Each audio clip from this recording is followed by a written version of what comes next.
Welcome in, everybody. Welcome in. Happy Monday. I guess it is Monday, right? Yeah, it's Monday. We're It live. is. It's Monday. Over on Zoom, welcome. Welcome in. Let us know where you're tuning in from. If you're over on Facebook, do the same. Where are you tuning in from? Are you over and I'm in Cincinnati, which we're getting some storms again, and then we got Mark down there and I'm pretty sure sunny Florida, right? That it is.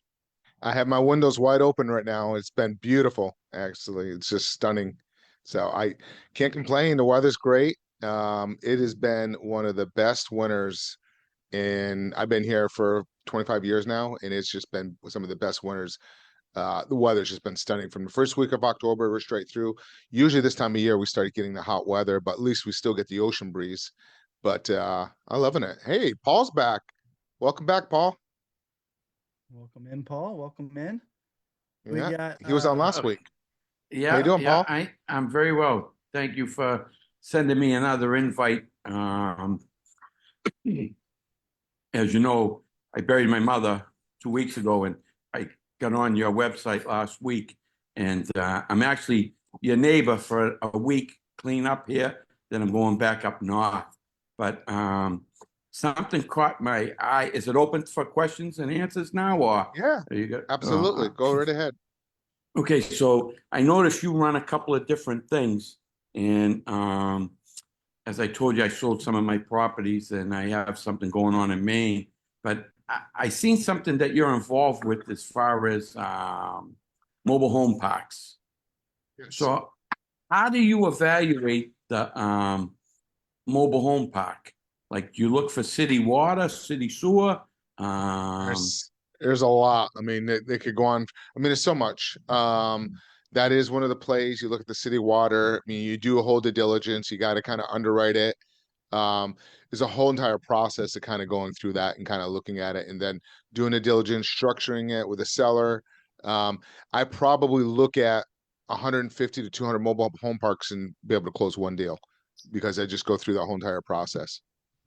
did you say you closed only one deal, or you haven't been able to? No, I'm just giving you an analogy. No, I did Oh. 5 deals last year, and I've done 2 this year on the contract now. But I'm just saying, you have to look at a ton of deals to be able to find that one on the mobile home parks. There's so many different moving parts into it.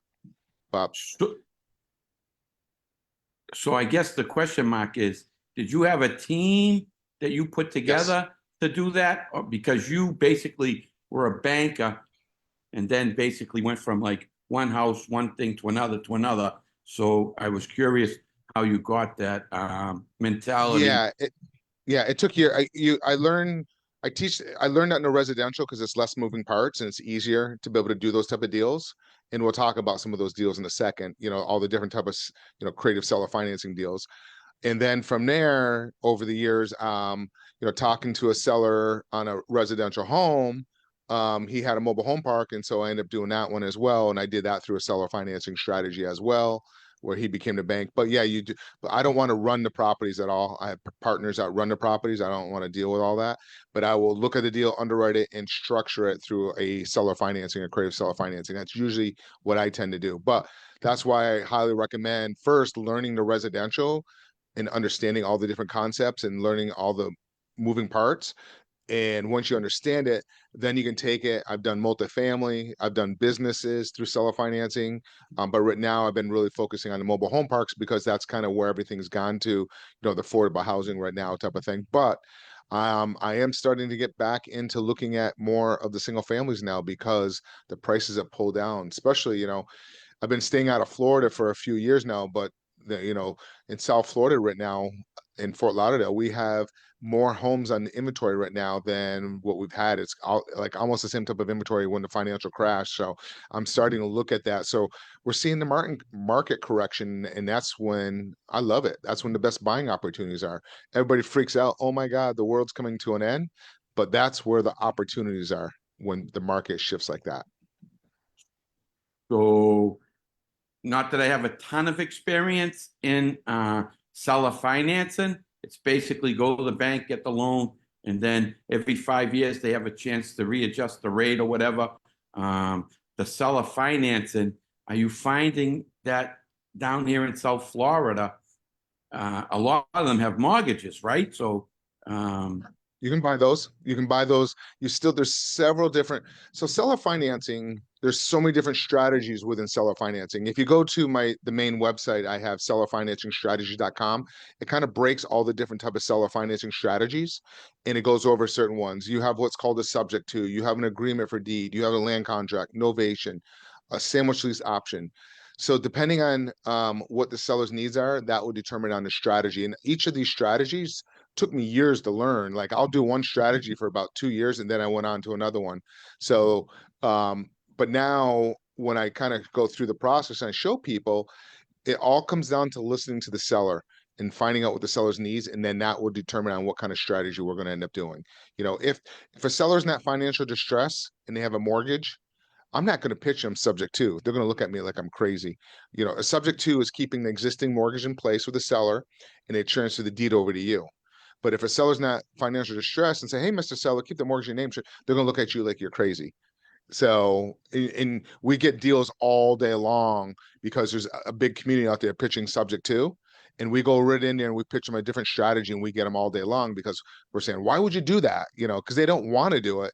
But if they're financial distress and you got to put a lot of money into it, yes, you want that. You want to do a subject to, but you still can do other strategies, seller financing strategies and that subject to, and still control the deed. So there's a lot of different type of strategies doing that. Like installment sale where or an agreement for deed where I get the deed signed, but it sits in escrow. It doesn't get recorded. There's so many different ways of going about that. So the key to it, and that's what we're going to really talk about, is really how do you find these deals? How do you come across the seller financing deals? And we're going to let Matt kind of jump back in here and kind of gauge the conversation and just sit back, watch and learn, and you'll learn a lot more on this, Paul. Okay. okay, thank you. Awesome. Welcome in, everybody. We got more people over on Facebook tuning in. I did drop the link. Go ahead and join if you would like over here on Zoom. That'll allow you to hop on here and ask your question and figure out if this is a good fit for you. Seller financing. I mean, seller financing is a pretty good fit for just about everybody. So let us know where you're tuning in from. We got some people, it looks like, over in Fort Lauderdale. We got people in Northeast Texas, Des Moines, Iowa. We got Cleveland, Phoenix. Awesome. We got people everywhere. People tuning in everywhere. So we got people over here on Zoom and Facebook. So I'm monitoring both of them right now. We got Delaware. Welcome in. Welcome in. All right. So let's go ahead and get started a little bit. Oh, we got Brazil, Indiana. I was about to say Brazil. Then I saw Indiana. I was like, oh, it'd be cool to have somebody in Brazil. We'll do some seller financing in Brazil. I didn't know there's a town, Brazil, Indiana. That's the first time I heard that one. Yeah, That's me kind of too. cool. Yeah, awesome. All right. Indiana's a great market, by the way. Love that market. It is. We got Nick over in Fort Lauderdale. He's asking, what do you do over in Fort Lauderdale? That's what he's asking about you, Mark. Been staying away from Fort Lauderdale for a couple years because the numbers just did not make sense. However, we're starting to see a pullback. Fort Lauderdale, like Pompano, Lauderdale Hill, we're seeing about a 12% pullback currently. So I'm just going out there and just starting to do putting offers out on the seller financings. That's kind of what I do. So what I like to do is when I'm talking to a seller and I'm start asking questions, I always love this one question. And this is kind of how you can kind of feel them out a little bit. But going through the property, the number one thing is, why are they selling? That is the number one thing. And what are they planning on doing with the capital? So I tell them, hey, tell me a little bit about the property, give me an idea, if I'm walking through the front door, and then I ask about the neighbors, because if you ask questions about the neighbors, you can kind of tell what kind of seller it is. Are they a head person or are they a heart person? If they start talking about, oh, we do parties and the neighbors come over, our children play, then you know a heart person. But if they just said, oh, it's good, and they take care of their homes and that's kind of it, then you kind of know they're a numbers type of person. So you kind of get an idea. So I always like going to ask them a question. Oh, it sounds like a beautiful home. Why are you selling? And then you kind of just be quiet. And then they're going to tell you why they're selling. then that's kind of the motivation. You're kind of pulling that motivation. It sounds like a beautiful home. Why are you selling? So that kind of pulls out. And then I'm asking, going down, and then I like to ask this one question. Why they're selling, because that's going to tell you a lot. Hey, they bought another home, transferring their jobs. So you kind of gauge the motivation. Okay. And then I like to say, hey, would you be willing to rent the property to us for a few years and we close on it and I'll take care of the maintenance and repairs? So if they say yes, then I know they're going to be open to some type of seller financing terms, a creative type of thing. I don't want to go into it and start saying, hey, seller financing subject to, because their head's going to spin. I had a seller many years ago. I pitched, hey, would you be open to a lease option? And I'm kind of going into it. And she goes, well, I don't know, maybe not. I don't think so. And then as the conversation's going on, and I said, so I don't know what up. And she goes, but I would be open to rent to own. So because she didn't know what a lease option is, it's the same thing as a rent to own. So you really want to dumb down your conversations with the sellers. The more you dumb it down, the easier that they get. So that's why I like that question. Would you be willing to rent the property? And then from there, if they say yes, then I kind of start in and getting the information. I start analyzing the deal. Like, oh, if you are, what would you be looking for? What kind of down payment? What kind of monthly payment would you, or what kind of purchase price or your monthly payments? So I'm pulling all that information out. So then I know which way, which way I'm going to structure it. If they can't sell the home anymore, right? Or, I'm sorry, if they can't afford their home anymore, then that's going to tell me they're probably most likely financial distress. So, and again, I talk about this time every time is when you're doing seller financing or creative seller financing deals with a seller, this is key now. When you're doing a creative seller financing deal with a seller, you have to think of it, it's a marriage. You're going to be in a long-term commitment with these people for whatever the term is, 3 years, 5 years, 10, 30, whatever it is. So the first time you have that conversation with them, I'm spending 80% of it just getting to know each other. I want them to get to know me, to make sure that they feel comfortable with me and they trust me that I'm going to do what I'm going to say on that property and they're not going to have a headache. And I'm interviewing them to make sure they're not a crazy seller. I've had those. I really have. That we structured it with the payments due on the first. I always send mine out on the 25th, so it's here by the first, and it'll be the 15th. Where's my, 15 before the first? Where's my check? Where's my money? I've had that happen to a seller before, so I'm always just being very, very selective on that. So, anyways, that's kind of, and then I always like towards the end, this one question: if you can't sell the property, what are you going to do? And I just shut up. If you can't sell the property, what are you going to do? Well, I guess I'm going to rent it. Well, ding, ding, ding. Reach out to me. You don't have to pay a property manager. I'll take care of the maintenance and repairs, that type of thing. So that's kind of the conversation of kind of how to find and have that a little bit. But then we'll talk a little bit more like where I go through. And then the other thing, this is key also. 70% of my deals come from follow-ups where I originally pitch them an offer, a creative seller financing offer, and they try selling it traditionally. And because you want to make sure you have a good follow-up system. So every 45 to like 70 days, we're always sending a follow-up text message. Hey, it's Mark. Did you ever sell that property? Because you're going to hit them at the right time. I had a deal came back 18 months later. They tried selling it and they just couldn't do it and they had enough of it. So then they finally went and did my type of strategy. So keep in mind, you have to follow up on it. But that's really, think of it when you're doing seller financing, it's all about a relationship and marriage. They're going to do business because they like you. And then you want to listen to the seller and figure out why they're selling. And if they need that capital to move to another property, how can you be creative enough to be able to get as low as down payment as possible? Because I like to get into my properties with very little money down to no money down. Normally what I do is I buy through a seller financing strategy and I sell it through a seller financing strategy, like mainly lease options. And I'm using my buyer's capital to buy that property. So I'm getting into the property, no money down. That's typically how I structure my deals. So anyways, Matt. Yeah, that's awesome. So can you go? I mean, people know. I mean, they don't. Not everybody. Does everybody know who Mark is? If you don't, please drop a no in the chat. If you don't know who Mark is, drop a no in the chat. Not everybody. I don't think everybody does. No, no, no, nope. Don't know. Nope. Okay. So perfect. Look at all these people. Don't know who Mark is. All right. So Mark. Well, welcome. Pleasure meeting you guys. There you go. Mark actually started the Seller Financing Homes Facebook group. And the reason why he did that is because of why, Mark? I was selling my own properties. I was selling my own properties on there, trying to find tenant, buyers, and the thing just took off. That's how the group started 4 years ago, and it just everybody's in there posting deals, and there's a lot of people making a lot of money in that group, selling their properties in there. I don't know if I told you this. I was actually out with my neighbors, and we were at this restaurant, sitting at the bar, and it's like a happy hour, and this gentleman sitting next to me goes, "Are you Mark Monroe?" I go, "Yeah." He goes, "Oh, I'm in your group." And he was describing a deal that he bought from a seller through seller financing. He got through the group.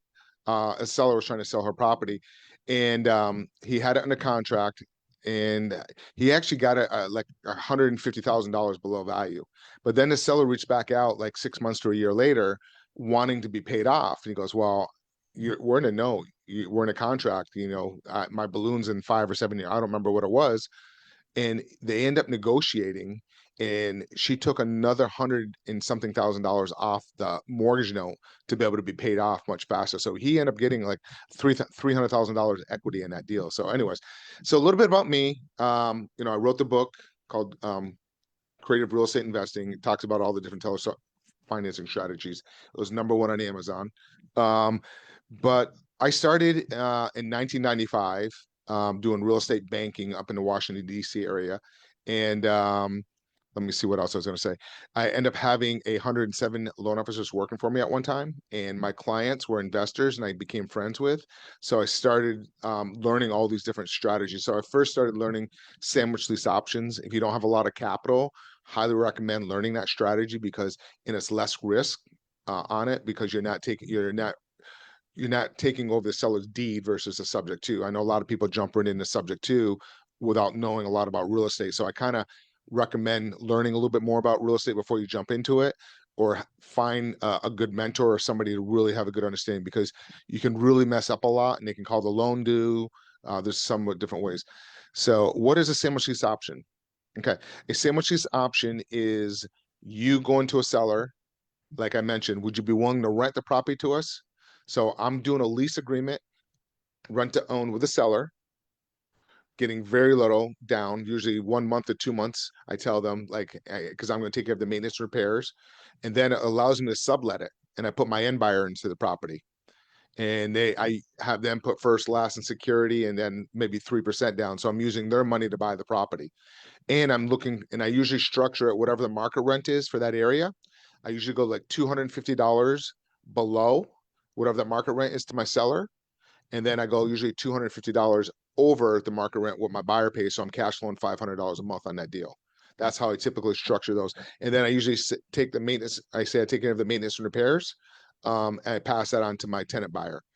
So I'm not responsible, but I make them have another insurance policy as well. So that's another strategy. But if you're an experienced investor, you kind of want to control the deed a little bit more, so you get the depreciation, you get the tax advantages of that. But if you're new and you don't understand a lot about real estate, a sandwich lease option is a great way to start, make some money, less risk. But then as you start having more experience, then you want to start getting into depreciations and the tax advantages and all that. So that's a little bit about that. So again, about myself, I've done over $500 million of real estate transactions over the years. It will be 30 years that I've been in the business this summer, that I've been doing this. And I've done so many different types of creative seller financing strategies. There's strategies that I end up doing that there's not even a name for it. Like a land development, I've done those, where I worked out a deal with a seller, where they wanted 1.5 million. Instead, he ended up getting 3.1, because then I brought a developer builder in, and there was no mortgage. And we ended up building 49 homes in there, and we used the land with the seller as leverage. So we had no money, so we just got some money for entitlement, and we did 5 homes at a time. So that was another way how we got into a deal with no money down. So hopefully now you guys know me. Awesome. Yep. So you've done some experience. You have some experience, I would say. All right. So AK is asking, what is the sandwich option? Can you go ahead and explain the sandwich option a little bit? I just kind of did. You might have been reading something. I just explained what a sandwich lease option was. Oh, He sorry. chopped down Yeah, there. That's yeah. yeah, no problem. So I was that's reading the other one I was just comments. talking about, that where you do a rent to own with a seller, and then you put your tenant buyer in a property. You can even, if you do Airbnbs, that's another great option to do that as well. So you kind of create the arbitrage, and you're controlling the property through contracts. That's why I love it, and that's how I first started doing the strategy. Back in, I did my first deal when I was 19, but when I got in real estate banking, I was 25. But I did my back around like that time period, 96, 97. The market was kind of like it is now, and sellers um, were trying to sell the properties. Homes are sitting for like 4, 6, 7 months and they weren't selling. So I'd go to sellers who'd be willing to rent the property and I'll take care of the maintenance repairs. And the sellers are like, oh yeah, I'll be open to it, but or my problem is I need my capital to go buy my next property. Well, back then we had what was called an option arm. The arm programs were very popular. Be like a 5-2, be 5-year arm, or 5-year arm with a adjust every 2 years. Well, the rates, I'm surprised it's not doing it in today's economy, because the rates are really back, 7.5, 8%. The rates were back then, but you could do an arm like around 5.25. I remember doing 5.25 arm. It'd be fixed for 2 years. So I'd refinance their seller's home, their existing one, at 80% loan to value, give them the cash to pay. I'll pay off that loan, the existing loan, and then I'll go ahead and make the new payments. Then give them the cash to go buy their other home, and then I'll put a tenant buyer in there. So because my background is real estate banking, on one lead, I was making money off the refinance because I was the loan officer on it. Then I was the loan officer doing a new purchase, and then I put my tenant buyer. I was making like $35,000 on one lead on the front end. So, but that's why I love seller financing, because when you do these type of seller financing strategies, and I love selling it to a seller, to a buyer through seller financing, um, you make money up front, you make monthly cash flow, then you make money at the end. Because what I normally do is whatever the as is value, whatever the value is at that time, that I'm usually selling it for 10 to 12% more, based off of what um, that term. Like if it's going to be a 5-year term, that property should appreciate within 10 to 12%. Most cases even more than that. But then your buyer, because you want your buyer to have some equity in it, so they could refinance and pay you off at that end. Awesome. Does that make sense, AK? Just let me know in the chat if that makes sense. All right, we got yes, thanks. Awesome, perfect. Damien saying I had a judge tell me I couldn't evict when I had a lease option agreement and was trying to get the tenant out. He said I didn't own the home. What do you do in this situation? I just paid the seller off and evicted. How would you handle this? Yeah, what state it is? What state is it in? Because in Texas you can't do lease options because you don't own a home. Um, Colorado. okay, it really comes down to your judge, like the judge. You're doing a sandwich lease option because you didn't own the home. Sometimes you may, in that case, I usually do cash for keys sometimes, but you may have to have your seller involved to help you evict those people out of the property. I've done that before. Pay seller a little extra money saying, hey, but the seller didn't have to do anything. We had the attorney do it all, representing the seller. That's kind of what we tend to do. So you have to kind of look at it. And I don't like to get political, but you have to look at this. They automatically get legal aid. So they get an attorney that paid by the state. Well, legal aid knew exactly what we're doing. And they went into court and they said, oh, since we're going to evict, let's just throw out the purchase and sales contract and just use the lease agreement so that they can go through the eviction process. And my attorney is like, oh yeah, let's do that. Their attorney, they're the one that proposed it and the judge approved it. Well, once the purchase and sale part got thrown out, they threw it out of court, then it became landlord tenant law. And then all of a sudden it came up with over $25,000 of receipts that they repaired. And that's, so you got to be careful of how you structure that, and be careful of the state, especially if you're doing a lease option. Like I will do more of an agreement for deed in certain states, or if I know it's a state that could be a problem, I'm just going to work something out and try to be a nice guy and give them cash for keys. I'll try to go down that route. So you got it fixed over there, Matt, whatever you did. I didn't do anything. I just knew it would fix itself. So, All right, cool. all right. So, this is a good question. So, it looks like Vic is asking, how can you do this if you don't live in the same state? Boots on the ground. You got really good boots on the ground. What I like to do is I like to find a property manager, but I usually don't have property managers man my properties unless I'm owning them, because I do have multifamily. I hold those mobile home parks, but single families I usually don't.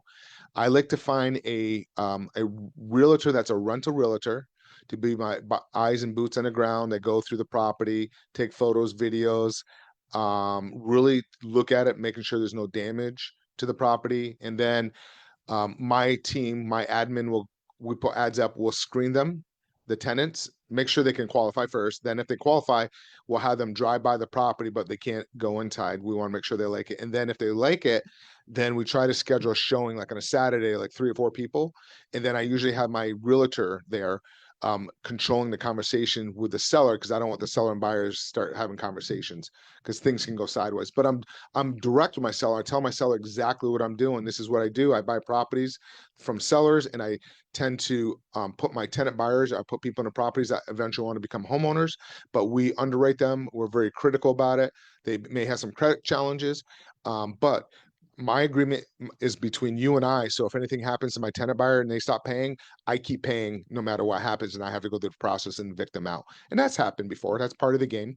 But if you get a large enough down payment from your buyer, you always want to hold a few months reserves to carry your costs, so you have some capital there to kind of go through that process. So that's how I tend to do those. Just find really good boots on the ground. And it works well. Find a good realtor, and then oftentimes that realtor can go start looking for more deals for you. And I've done that. I did 18 deals with one realtor one year because I found them just like that. And then they understood and they started making money. And she said, "Hey, it's easier working with you." And she knows what versus 18 other different, sellers and buyers type of situation. Cool. All right. Let's see what else we have. Keep bringing questions. Yes, this is a great time for you to get your questions answered. We do also love for you to hop on screen, turn your camera on, ask questions with your voice, start communicating. That way we can kind of see where we can help you at. There's different opportunities for everybody. Everybody else has different experience levels. So we want to make sure we can help you throughout your journey in real estate. Also, go ahead and drop in the chat if you have an investment property already, let us know. That'd be awesome because some people have zero, and that's okay. You're starting, and that's okay to have zero. Perfect. And then, all right, Vic, another question. So, are you advertising for buyers? How do I do it? All right. Facebook Marketplace is great. Zillow, apartments.com. It depends what your exit strategy is too. Because if you're not looking for a tenant buyer, that would be one. Craigslist, believe it or not, and putting signs up in the neighborhood, looking for that. And then usually what I'll do is if I can't move the property, if I'm not getting a lot of movement, I'll boost like Facebook Marketplace. I can boost it like up to 20 miles, like $5 a day, something like that. And then I may even go ahead and throw it up on the what is it? The flat fee listing services, like on the MLS. And then at that point, I don't mind paying a realtor. I may adjust my numbers a little bit to have my buyer pay for that. So that's usually what I tend to do. And then a lot of times what will end up happening is when you're marketing your property, one of my, Angela, she's one of my members that we work with. She had a property like this, and the buyer didn't like it, but the buyer had 100K to put down. So she went out and structured another deal and found another buyer, another seller, structured the deal and gave them 45,000. She ended up making $51,000 on that deal on the front end, just structuring it and kind of putting it all together type of situation. So, and that was a sandwich lease option, believe it or not. No, actually, I'm sorry. That was an agreement for deed, structured like a sandwich lease option. Awesome. Awesome. Now, real quick, so I know we have some new people in here. Mark does have a mentorship program. He was talking about one of his members there in his program. It's a group coaching session that you get access to in a community where people are like, AK was just asking, how do I learn more about seller financing? Because he's actually let's just answer his question real quick. If I'm new to real estate, what's the best way to learn more about the best seller financing strategies for a beginner? I have great credit, but I'm self-employed, so I can't get a traditional loan. Sorry about that. I had to mute it. Some loud motorcycle going by. And windows wide open right here. All right. I have great credit, but I'm self-employed, and that's how I started, or that's how a lot of people start. Is your buyers are self-employed, and that's why seller finances are great. The best bet is just start educating yourself. Finding somebody that has experience. That's probably the number one way. That's how I learned. I've always had mentors. Um, just pick up some books, read some different books, listen to some podcasts, or I don't want to promote myself, but get into a mentorship program, and you start getting into a community, and you guys start working together, and you become friends. Like I did some masterminds for like 4 years in a row, and there's 20 of us in it. And that mastermind, it was $18,000 a year for each of us, but we were doing large deals like storage facilities. That particular program is more like a country club. Um, mine's nowhere near that. And if you start looking around and you look at other mentorship programs, mine's nowhere near that. Those guys out there as well. But you just want to start creating a community. Like what we do is on Mondays, just before we got on this particular one, from 5:30 to 7, that's where we do a weekly coaching call. That's when I come in and I coach, and any type of questions that come up, like creating LLCs, asset protection, how to find capital, raise capital, how to structure deals. Like we were just talking about, somebody that just came in last week. He has a deal out in California, and we're just talking about how to structure that deal and how to go through it and how to analyze it. And then on Tuesdays, we have a deal analysis and deal structure at 7:30 Eastern Standard until 8:30. And then we have accountabilities on Thursdays. And then we have a private Facebook group. But the key is that everybody starts networking and kind of they're doing deals together now. And then we also have people that join because they have capital. But I'm always in there like coaching and talking and helping people structure deals. But the key to it, when you're doing the seller financing, once you understand the structures, you get them pretty easy. But the key to it is really building the rapport with the seller and building that relationship. Like I said, it's like a marriage. You guys got to get to know each other. Think of that first time that you went on that date with your significant other, your spouse. You're getting to know each other. That's really what it comes down to. But even though you are self-employed, there is investor programs out there that you can qualify for. That is another option to do that. You pay a little bit more, but I like dealing with sellers. I don't like having to jump through hoops with the lender, the bank, the appraisal didn't come in at this, and oh, this your LLC hasn't been employed up and running long enough, and it's just so much easier just negotiating with sellers. Like I negotiated one just recently where I got a 4% interest rate with the seller. What lending institution can you get at a 4% rate right now? If there's one out there, let me know at the moment. So Awesome. All right. Now, if you guys want to learn more about his program, this is just real quick. Just schedule a free call. I put it in the chat here. Just schedule a call. It's 15 minutes, no sales, no pressures, just to see if it's a good fit for you. All right. Now let's get back to more questions. All right. So we got Kent. Thoughts on Section 8 tenants? Rent is guaranteed by the government, but what risks do you see? if I'm doing a deal and I'm going to hold it in a state that's not investor friendly, I'm always underwriting it based off of I'm underwriting it based off of Section 8 because it's guaranteed money. And the other thing is keep in mind is that most of these tenants, yes, they could not be as clean as some of the other tenants, or they can be a little bit more I would say clean in a sense, but they could lose their voucher. So they're going to do what they have to do to try to stay in compliance and handle things, because that's one of the biggest things that they want to make sure that doesn't happen. So if I'm to do Section 8, I like to, and I got to be careful how I say this because I like to rent to, if I'm doing Section 8, I like to rent to people that are a little bit older because they don't want to move so much. And children can kind of damage a property, like I was saying on Section 8, they're not as clean. But I love But on the opposite side, if I'm not doing Section 8 and I have a single family home, I love small families with small children because they want to raise their children in that area and they don't want to move around. That's so I always look at my exit strategy, what's taking place. If it's a Section 8, then I have a certain person that I always like to look for. Sometimes I'll try to make it always like 55 and older, so it's more community, 55 and older. Depends on my multifamily. Like I have a 9 unit and I have everybody there like 50 and older to kind of create that community, and they're all in bed by 8:30, 9 o'clock, so you don't have that craziness going on at night. So I kind of do that. But again, if it's a state or if I'm selling it as a rent to own on a beautiful home, because I like to find homes in nice neighborhoods and stuff, then I want families with young children because they don't want to move around. They want their children to grow up in that community. Got a lot For of great sure. questions here. Lots of great questions. Yes. So, are you writing off the interest on your lease options? I'm not a tax advisor.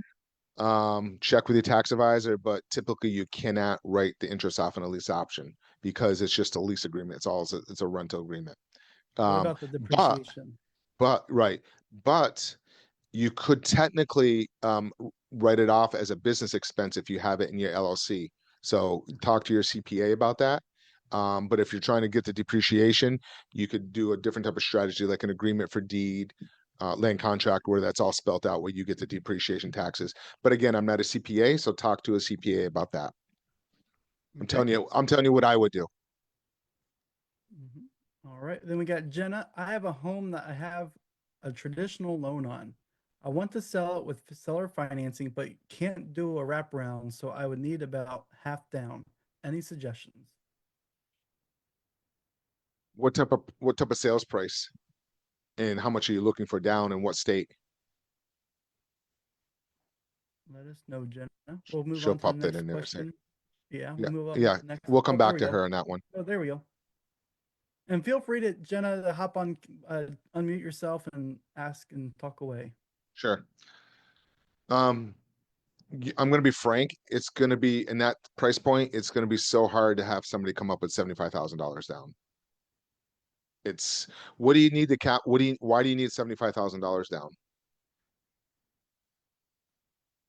And then for people over on Facebook, she said 150,000 down, or $150,000 price, and it's in Texas. She needs 75 Again, down. like Vic saying, why are you all right? So you need $75,000 to pay off the existing loan. Is that what you're saying, Jenna?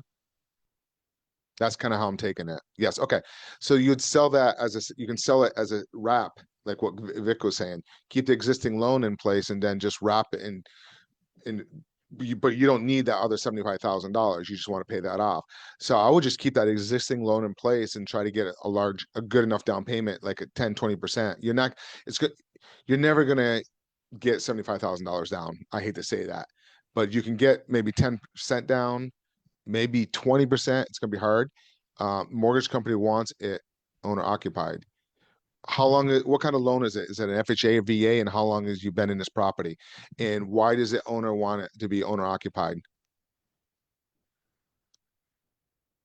Can you jump on mic? It might be easier to talk back Yeah, and you can forth like come in. that. Yeah, I got it right here. Okay, can you hear me? I can. Much better. Okay. Thank you. So the house was quick claim deeded to me from my father-in-law before he passed away.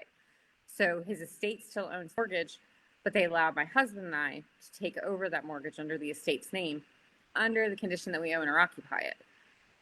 And it's been 10 years, and honestly, it's falling down.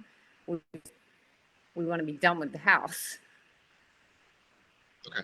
So you've been living in this property for 10 years, or how long have you been living in it? Yes, we've been living in it for 10 years. Well, we're out of it now, but we were in it for 10 And years. did you guys, so you did more of a loan assumption? Did you have to sign some closing documents? Yes. All right. Did you go through those? Because typically you can live in the property for a year and then you can rent it. Did you go through the documents and look at that, or have you reached out to the lender to like why are you thinking 10 years later that you can't rent it out? I didn't think about there being a time frame, quite honestly. I just know in the beginning that that's what they said it needed to be owner occupied. Yep. Most cases you have to live like FHA, VA lenders. You have to live in it for a year. But let's even then, you could put it, what I would do, okay, I'm just saying what I would do, again, advise, talk to an attorney, but what I would do is I would put the property into a land trust and wrap it to your end buyer type of situation, and then have your end buyer own it in a land trust and have them get the homestead exemption. That's kind of how I would do. If it's 10 years. Now, the other point, the other thing that you said, what is the property worth? I know you're trying to sell it for 150. What do you think it's worth if somebody fixes it up? ARV is around 300. Okay. Okay. Whoops. So, and you just want somebody else to come in and buy it. Yeah.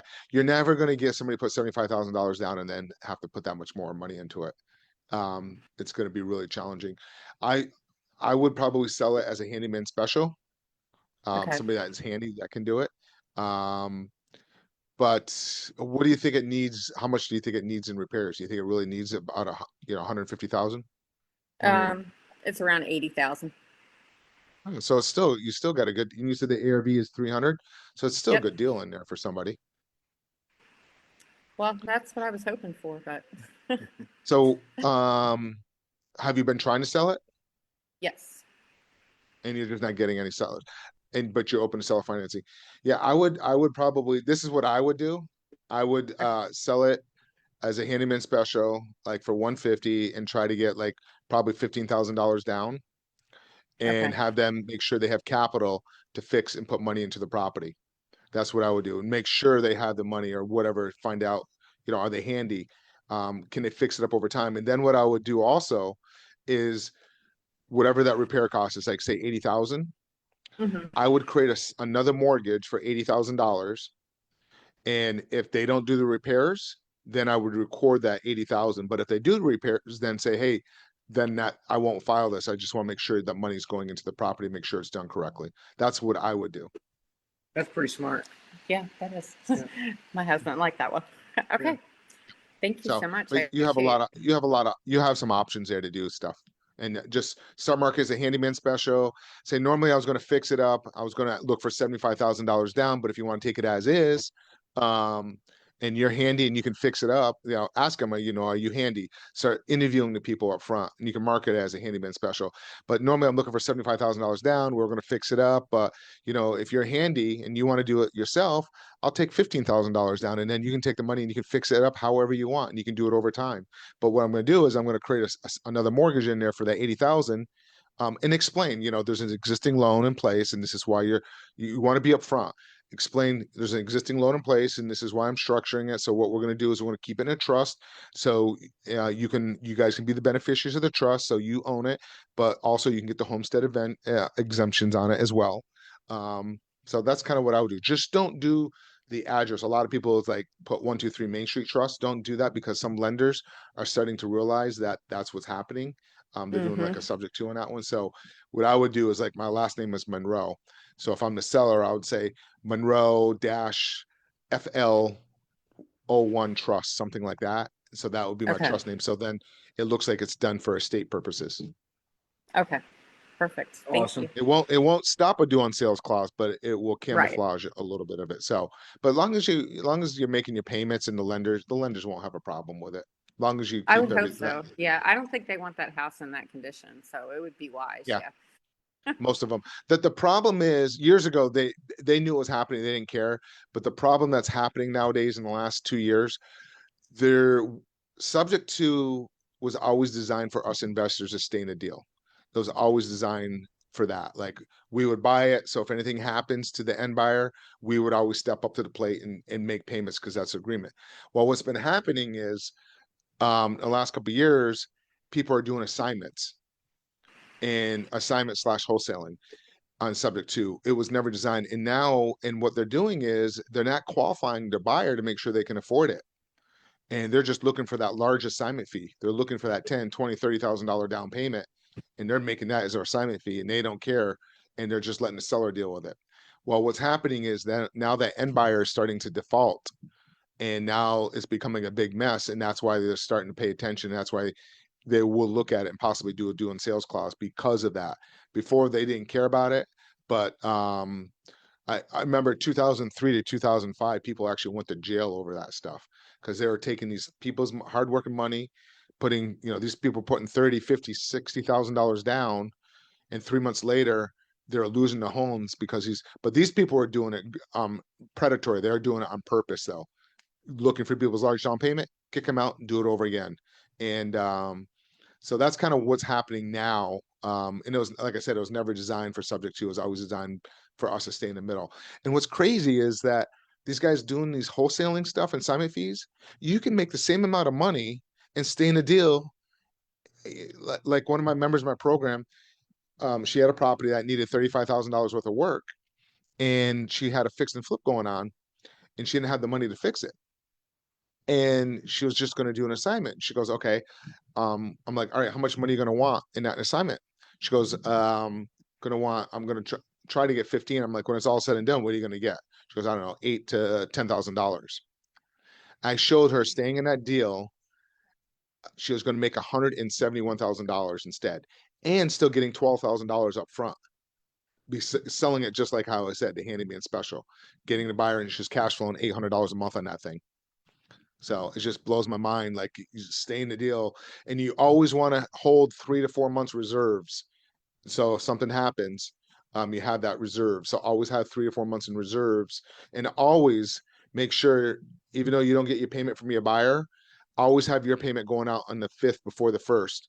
I came across somebody that was an investor. He's done quite a few deals, but his first time he did a subject to, and he bought it through an assignment deal with a wholesaler / sub two investor, and they use a transactional coordinator, and the deal is all screwed up. What they didn't realize, you use a loan servicing company. They got $50K down from the buyer, but they didn't leave anything in reserves. And what they're doing is, when you use a loan servicing company, most of them are gonna, if they send a check in, they're gonna hold that for 2 weeks before they disperse the funds. So the buyer first paid on the 5th, then his next one was the 9th to the loan servicing company. Then the next one was paid the 18th. Now remember, they're holding that for 2 weeks. Now they're into the second. Now the seller is delinquent. So you hurt the seller. And then what they did is they did a performance deed. And I'm like, oh my God. So what happens in a performance deed or a deed in lieu, the property went automatically back to the seller. I never do a performance deed, a deed in lieu, because things can happen. I had a deal happen to me one time. The loan was transferred and we weren't notified, and we kept sending payments. And I paid that down for 7 years. Imagine if I had a deed in lieu, I would have lost 7 years of paying that down and all the equity, but I never do that. But anyways, that deal was so messed up because they didn't know what they're doing correctly on that. So just make sure you're doing your research if you're doing a subject to. If you're new, I would recommend starting out with a different type of strategy than a subject to, but learn it, because it's a great strategy if it's done correctly.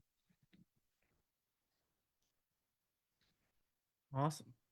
Do we have any more questions? Feel free to unmute yourself, ask a question. There's also, I have a question for you guys. Have you guys learned anything on this Zoom call? Drop a 1 for you. Yes. Drop a 1 in the chat if you've learned something so far. Or if you learn 2 things, drop a 2 or whatever. You don't have to do that, but we see lots of people learning. Great. Awesome. Everybody's learned something, it looks like. Sweet. Fantastic. All right. What are subject to and how do you work them? First of all, I saw Rob make a comment. Rob is dead on. It's all about relationship building. Whenever you're doing a seller financing, relationship. So that is the main thing. So a subject to it's an advanced strategy for real estate investors. It's a great strategy, but you're buying a property, what's called existing to the subject to mortgage, and it's perfectly legal. Years ago, people say, "Oh, it's illegal." Well, it's on the HUD. So what it is you're keeping the existing mortgage. Like, say I have my property here. I have a mortgage, right? And I'm going to sell you my property and keep the mortgage in place, but I'm transferring the deed over to you. Now you own the property, AK, but the mortgage is still in my name. So if you stop making payments on my mortgage, my credit's shot, and I could be financially ruined. So that's kind of, and that's why you want to build a relationship, because I want to trust you, AK. I need to make sure you're going to make my payment for me. So that's kind of why that's why you need to do it. So just make sure you understand it. But I recommend starting out with a different type of creative seller financing strategy before you do it. And also make sure you have reserves there. So if something does happen, you can step up and make that. Yep. Rob said what subject to is being their friend and helping them. Yes, that's really what it is. And most of the time, they're financial distress. That's usually what it is. They're behind in a mortgage. They're going to lose their home in foreclosure. They can't sell it. But I'm seeing deals now. It doesn't even make sense taking it over. I've had some that they're just willing to give me the property, but I'm going to be upside down by $500 a month. I don't want it. It just doesn't, and there's no equity in it. So, but they're a great strategy if you understand it, and you can make a lot of, and you got the deed, you get all the deductions, appreciation and everything. But there's other strategies you can do as well to get all that depreciation and everything else also. Hey, Mark. So I do have a question. So, essentially, we bought our first house using seller financing. We did rent for about 3 or 4 months prior to, so that way we could get the down payment.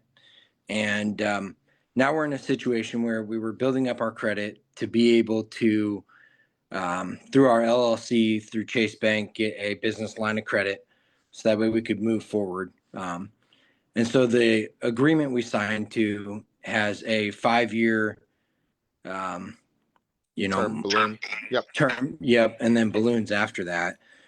I guess my question is, would you recommend, getting out of that seller financing agreement and having a hard money lender, purchase the property before it balloons? Does that make sense? You have a few options. That is one option, hard money. Do you have a lot of equity in it from what you agreed to in the price? Yeah. So, I mean, we put down 35,000 on a $320,000 house, for the down payment. So we owe 285. It's probably worth 350. Okay. And you can't go the traditional way to refinance it because the credit's still not in place yet, right? Correct. Okay. Yeah, and when's the date on it when it comes due? Oh, it would be November 2029. Oh, so you got plenty of time. You got Yeah. time to get your credit in line. Yep. I wouldn't worry about that. I would just stick where you're at. Don't do anything and just work on your credit. You got plenty of time. Start taking like secured credit cards like Capital One. You can open it like put $250 or $300 in a bank account and use that credit. Those things will accumulate quickly. Wait 2 days. Like when you go to gas station, grocery store, use that, and then a couple days later pay it off, and then get another one, and then get some gas cards. You'll have your credit built up in no time. Perfect. And then we ran into a situation a couple weeks ago. We had a friend approach us that they want to get out of their mortgage. They have about a $320,000 house as well, but they want to get out of their mortgage and they want to long-term rent the house for about a year. They In want to stay in the hopes house. that, huh? The seller wants to stay in the house. Correct. Yeah. I don't like those. Some Okay. people do them. I stay well. I've Away. seen those go bad so many times. No offense. Well, yeah, You because know. I'm like, I mean, but so they purchased the house probably 12 years ago, so their mortgage is pretty low compared to what if I paid 320 for the house and had to, charge them rent. Even if I would break even, it would be But significant. well, let's why they want to sell and what are they planning on doing after they sell? Like if they stay there a year, what are they going to do afterwards? Yeah, I would assume they're just trying to get out of it. And They've, and so what's the difference of renting that house versus a different house? yeah, I mean, just the fact they don't have to move. Yep. And I agree with Rob. I would help them to move. Use that money to and help them set it up, get the movers lined up, even if it costs you $2,000. Just say, hey, I need it to get in there, take over, start painting, doing some work, whatever that needs to be done. And then let's help you. What's the difference between it staying there versus moving? That type of thing. Yeah. No, I agree. Cool. Yeah, I had a good friend of mine, just to give you an idea what happened. I had a good friend of mine do the exact same thing, and he held back, gave him $24,000, right? It was a lady, gave her $25,000 or something, 24, 25, and then held back 18,000. They never made one payment, never made one payment, and then he had to evict. Well, then what happened is the daughter got involved, and then the daughter ended up going to the newspaper, local paper, saying, "Oh, this investor took advantage of my mom and blah blah blah." And then the paper ran a story on him that he's a big bad investor and stole the home from her and everything. And she knew exactly what she was doing. So he had to give the house back to her, and then the money he gave her, the 25,000, he had to put a lien against the property and wait until whenever to get that paid off. So that's just one. That's just one. I've heard so many different ones, but you never want to keep the seller. It's like, hey, I need to get in there. Um, I don't know what you're saying. Like, hey, you're moving in there, whatever it may be. You're just like, hey, I need you out of the property, so I can get in and fix it. But why don't we can still help you. And I've even gotten to a way where I've had my VA find properties, what they're looking for in the area, and send it to them and have them start going out and setting it up. So just make it easier for them. Cool. Sounds good. I appreciate it. Cool. All right. Cool. Awesome. Now we had a lot of people say they learned a bunch of stuff. So this is actually just a scratch of the surface. I mean, I'm learning stuff every day from Mark. Mark has so much knowledge of different things. Like he can look at any situation and figure out what's the best route to go, right? Every situation is different. Every property is different. Every owner is different. Not I, it's almost hard to I mean, almost every transaction is going to be different in some way. So it's good to have somebody on your side that can help you and push you the right direction. So if you guys learned something tonight, let me tell you, you're going to learn even more in his mentorship. Go ahead and schedule a free call. It's a 15-minute call with Reese. He'll just help us figure out your goals and see if you are a good fit for the program. We want to make sure that you're a good fit. We want to make sure that it's going to set you up to be successful because not everybody is ready to go and step out and do this. It takes time to learn, and we got to make sure you have the time as well to put in the effort. So I'm going to post this link again. Go ahead and schedule a call anytime. Just please just don't waste Reese's time. He is don't waste his time. He's a valuable guy. He's got lots of things going on. He's got his own real estate he's doing. So we just ask if you're not going to show up for the call, don't schedule it. But if you plan on taking your real estate career to the next level, schedule a call and see if it's a good fit for you. We can expand your arsenal more than just the flip method or burr method or I don't know, any hold method or anything like that. We want to help you. Mark wants to help you. Mark, how passionate are you about this? I like it so much. I just want to say something real quick. I think Eric just came in. Eric, we're coming to an end. But this video will be recorded in the seller financing home group under featured, so you'll be able to see that later. But yeah, I enjoy it. I always tell Matt and I tell my friends my two best highs in real estate is when you help that end buyer actually become homeowners where they never thought they could actually own a home, and you help them through the process getting them in a home, and they eventually become the homeowners and everything, and they take care of the property. That's probably my best high. And then my second high is because where I came from poverty with no money, and I knew I had to do something. And a lot of people think they always need money to get in real estate and you need credit and everything. Yes, you need a little bit of ways, but just if you can creative and come up with ways to take deals down, like what I always like to do is I like to find the property from a seller, negotiate low down as possible, and give myself a nice long due diligence inspection period, and then go find my end buyer and use my end buyer's capital to take the deal down. That's what I really love doing. And then they become and helping somebody that doing their first deal that they didn't think they can get in real estate. But you got to make sure you do things the right way and make sure you have, you know, you may not have a lot of money, but you want to make sure you're getting enough down for reserves. So if anything goes bad, you don't put yourself into a bad situation. Plus, you can always learn and partner up with different people, but just learn. There's so many great people to learn from. And in my group, I'm so happy of everybody in there that's came in, and I'm very selective on the people I brought in there. I want people that come in that's going to take action and really want to make a change, because I don't want to bring somebody in that sits back and they don't take any action. So, you know, take action. You guys are taking action now, quite frankly. You guys are sitting in here and learning right now. So you guys definitely, everybody here has that drive, I can tell. So I really appreciate it.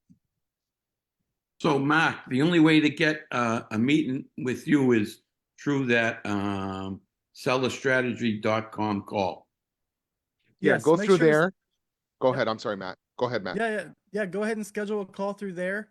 It'll be Reese that will talk to you, just to see where you're at in your situation, and then from there you'll hop on a call with me. So the mentorship goes through Reese, then to you. So you really never get to work with Mark. No, you 100% do. So Oh, okay. those calls are just to make sure that you're a good fit for the program. We want to make sure that we're setting you up for success before you even get in. We don't want to take somebody's money and them not being able to help them, you know. So you have full access to Mark 100%. Mark's on Facebook Lives, he's on group coaching calls all the time with you guys. Okay, thank you. I don't do any coaching. I don't do any of the coaching. I'm just there to make sure it's a good fit for you. I want to Okay. see you guys make money. That's the bottom line. That's what, like Angela, you know, that 51. I enjoy that, you know, and then they're so happy. You know, like Mary Lou, she's in Hawaii. So I really appreciate it. Thanks for coming on. Justin, good luck. Keep me posted. And you know, you got some opportunities there. And this market is great for these type of strategies right now when sellers can't sell homes. Like I tell people, jump on Zillow and look for those homes, you know, sitting on the market. So thanks guys for coming on. I appreciate it. And you guys have a great night, and looking forward to seeing you guys and talking to you guys on Zoom. Take care. Thank you. Don't forget to schedule a call. See you Thank guys. you. Thanks, Mark. Take care, guys. Be well. Bye-bye.